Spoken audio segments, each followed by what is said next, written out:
Welcome to the Safety Pro Podcast, where we help you manage workplace safety one episode at a time. And now, your very own Safety Pro, Blaine J. Hoffman.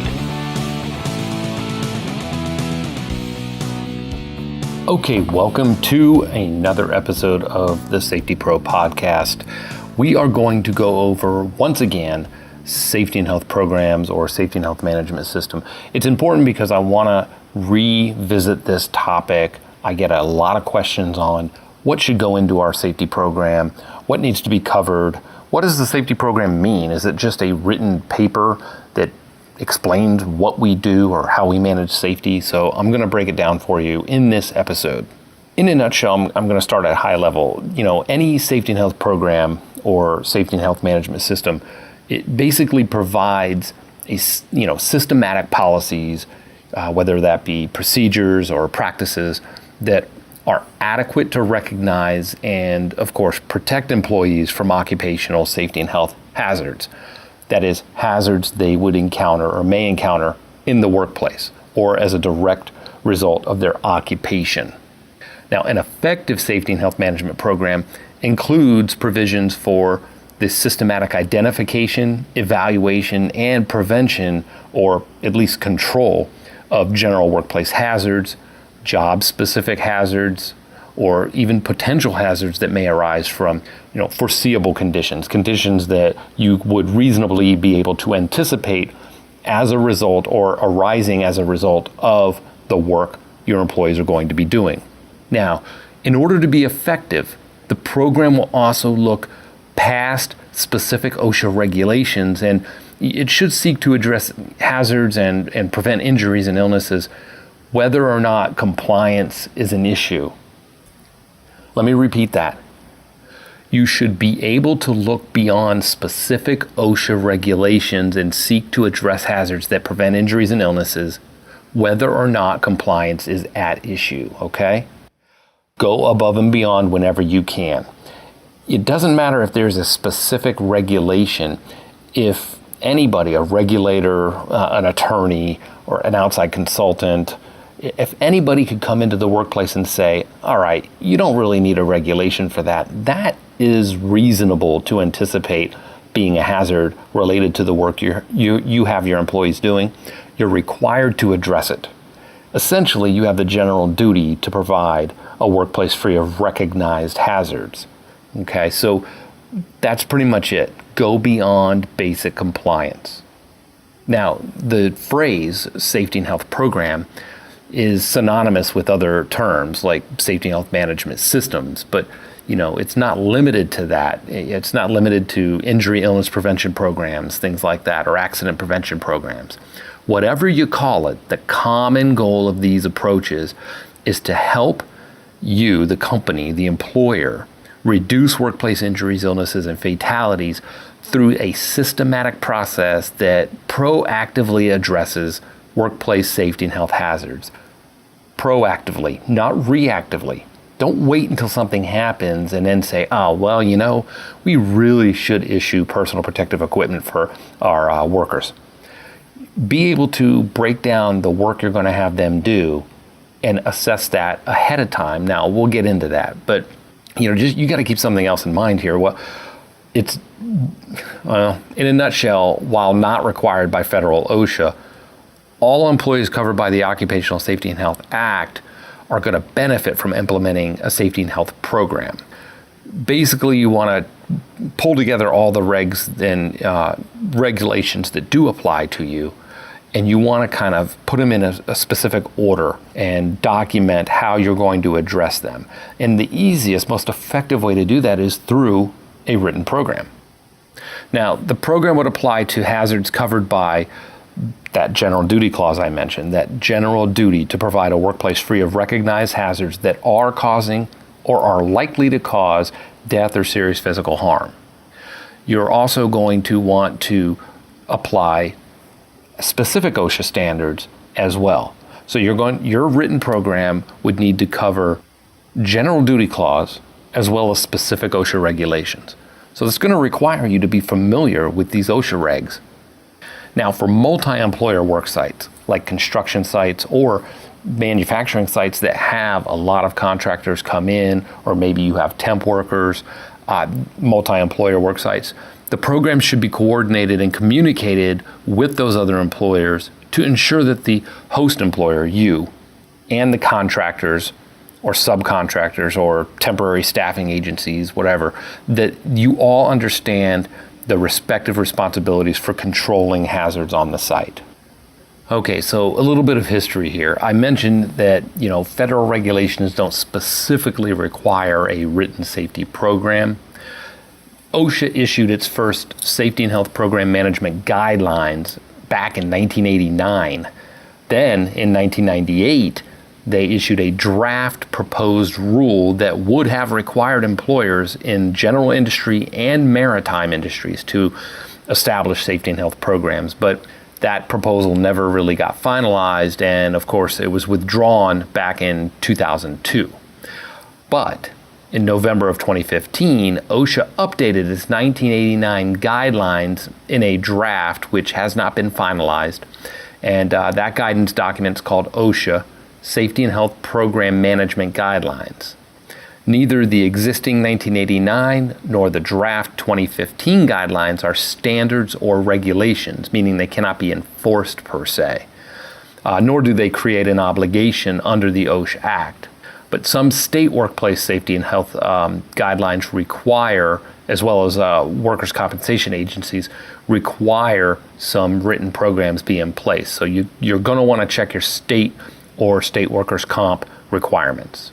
Okay, getting back to the 39-page 2015 draft of the guidelines, these are the latest recommendations from the agency, but let's kind of break that down. They have specific elements. The first being management leadership. That is the expectation that leadership communicates the commitment to a safe and healthy worksite, and also a commitment to a safety and health program. It should define the program's goals and expectations, and it should also spell out the allocation of resources and expectation of performance for employees. A lot of handbooks that come out of HR will, or employee handbooks will have this information in there. Another aspect or a key aspect of the program would be worker participation. This can be addressed by encouraging workers to report safety and health concerns or unsafe conditions when they see them. It should also encourage workers to participate in the program actively by, joining a safety committee or participate in a safety suggestion program, things like that. You can also involve workers in aspects of the program by creating incentives for their active participation. Remember, when it comes to incentives, stay away from creating bonuses or payouts just for not having OSHA recordable injuries. You want to avoid those. You want to encourage or actually reward employees for participating in identifying hazards and helping to mitigate them.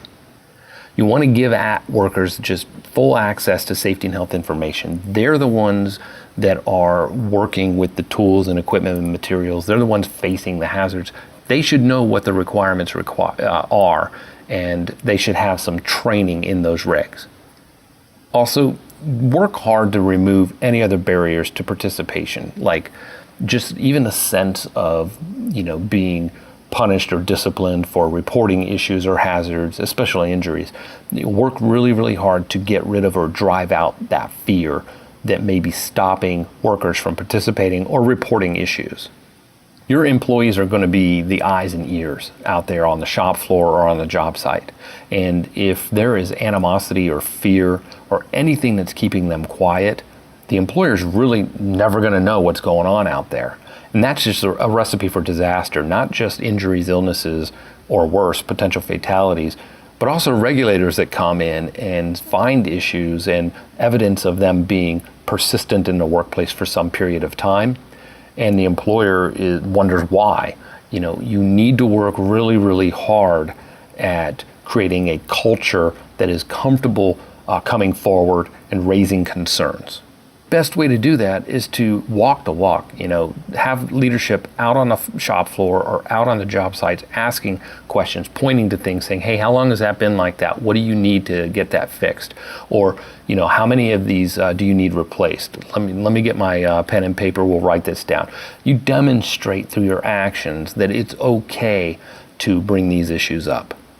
Another aspect of a safety and health program is hazard identification and assessment, having a structured process in place to identify hazards, assess them, break them down, and then of course correct them.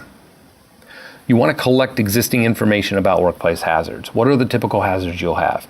If you have a machine shop, it's going to be lockout, tagout, machine guarding, maybe lacerations. So PPE is going to be an issue. Maybe it's lifting or ergonomics if you do a lot of warehouse type work. Identify the hazards associated with the core work that your folks are going to be doing and break it down, come up with corrective actions from there. You're going to also have to inspect the workplace, and you should do that on a regular schedule. So develop a rhythm based on the severity of the hazards, a rhythm around how frequently you would inspect the workplace, and make sure you document this. You can do this with standard checklists that you develop, or going off of regulatory requirements, minimum requirements, and checking again workplace conditions against those regs. You're also going to want to conduct incident investigations, not just incidents that result in injury or illness, but what about an unplanned event that does not result in an injury, illness, or property damage? We call that a near miss. That's a freebie. You have an opportunity to investigate that as if there were an injury, illness, or property damage. And it's an opportunity for you to mitigate those root causes and prevent something from happening. Don't just write off a near miss as, wow, we got lucky, he was really paying attention, good for him, and then move on. The next time you revisit this issue, maybe somebody needing stitches, having a broken bone, or worse. So take the opportunity with a near miss to investigate it as if it weren't a near miss, as if it did result in an injury, illness, or property damage. Make sure you identify hazards associated with emergency and non-routine situations. You're going to need to conduct emergency evacuation drills, whether it's severe weather, whether it's a fire, maybe a chemical spill. If you've identified specific hazards related to your facility or your job sites, you should drill for those, and you should do that at least annually. Make sure you characterize the nature of the hazards that you identified, whether it's determine the controls to be implemented as well. So if it's machine guarding, you're going to want to go for engineering controls. If it is some sort of hazard related to manually handling parts, maybe it's gloves or PPE, something like that. Also, be able to prioritize the hazards so that you can choose the appropriate control. There's something known as the hierarchy of controls. You're going to want to eliminate the hazard altogether, or you're going to want to engineer a control for the hazard. So remove the human element, engineer it like a guard, so you can't even get to the hazard. You're going to use administrative controls or work practices to control that hazard, or you're going to put the operators in PPE of some kind. So that's the lowest form of control, highest being elimination and engineering. Okay. Well, what you can do is you can ask yourself some questions. You can say, hey, we have this hazard. One, how often do workers perform the task associated with that hazard? If it's several times a day and you have multiple employees doing that, that's going to be really frequent. And then the second question after you've determined that answer is you say, okay, so if an injury or illness were to occur, what is the probability of severity? How severe would it be? If it's pretty high and they're exposed frequently, you're going to want to go with elimination or engineering controls. If it's a very minor injury, like maybe a first aid at worst, and they rarely do it, then you can maybe go to a lower form of control, like work practice, like work instruction, signs, warning labels, and issue some PPE depending upon the hazard. But you being able to sort of prioritize the hazard is going to be key. That's what's going to tell you the level of control you want to implement. Okay, remember, the frequent injury, frequent exposure, high potential for injury, you're going to want to go with engineering controls. Low potential for injury severity and not very often you're exposed, you can go with a lower control. You can't mix the two though, right? You can't say, well, we only have an operator doing this like maybe once a month, but the potential for injury is really high, like a fatality. You still want to go with engineering controls or elimination because of the injury potential. But maybe you can, lock that area off and limit it to only one highly trained operator that when they go do it, it's a combination of work practices, PPE, and then maybe a supervisor, buddy system overseeing that. So you can mix some controls in there, right? So make sure you identify and prioritize the hazards so you can pick the appropriate control. So another element of your safety and health management system would be hazard prevention and controls, which we just talked about. Identify the different control options that you have. Make sure you select them appropriately, as we just discussed. And that should be, of course, controls to protect workers during non-routine operations and emergencies as well. So don't forget that. Maintenance workers are, subject to this. They'll do a lot of their work as sort of one-off or non-routine type of work. Stuff they only have to do once every 18 months or every other year, changing out certain filters in your facility, getting onto the roof to check HVAC systems, that kind of stuff, non-routine stuff. Make sure you cover that as well and you evaluate that. Of course, you're going to need to implement the selected controls in the workplace. So you're going to need employee participation to implement controls. You're also going to need them to sustain them and not bypass them. So that's going to bring me to the next element of the safety and health management system, which is education and training. You're going to need to provide program awareness training, basically saying, hey, we have a safety program in play for your protection. It is based on several things, the regulations that apply to us, the standards we want to achieve that leadership sets forth, as well as the hazards that we've identified in the workplace. Make sure you train workers on their specific roles and responsibilities in the safety and health program, whether it's basic stuff like the need to report things, or if you're going to assign specific maintenance of aspects of the safety and health management system to, a safety technician or safety coordinator, a maintenance manager, supervisors, or individual employees, like the need to check their equipment before each use at the beginning of the shift. That's a responsibility that employees have. They're going to need to be trained on how to do that and what to identify. Also, train workers on health identification and controls. Make sure that they understand what an engineering control is, what a guard is for, and why it's important not to remove that. What's an administrative control or work practice? It's not a rule that we created just to, tell people how to do things. The reason why you perform these steps before engaging in this specific task is because X, Y, Z. Make sure they understand and appreciate why that is there. Another element of the safety program, of course, is the program evaluation and improvement. This is a living document.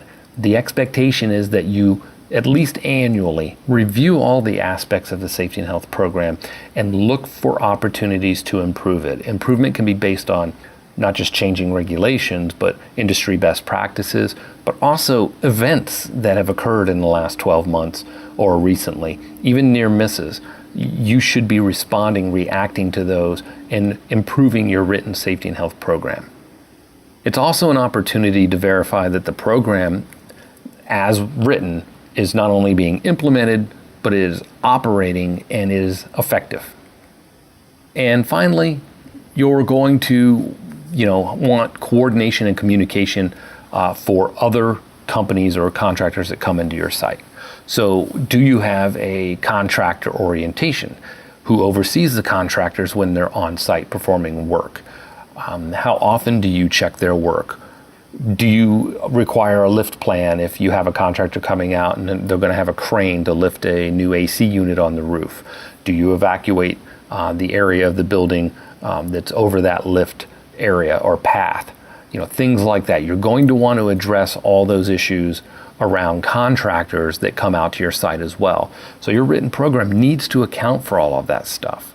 Make sure that you commit to a program that will provide the level of safety and health protection for everybody involved, not just your employees, but the same level of protection for contractors or visitors. Okay? This is very, very, very important because your employees need to see that everybody is going to be held to that standard, not just them. There you have it. In a nutshell, I just ran down let's go over the summary then one more time of requirements for a safety and health program. Management leadership, number 1. Number 2, worker participation. 3, hazard identification and assessment.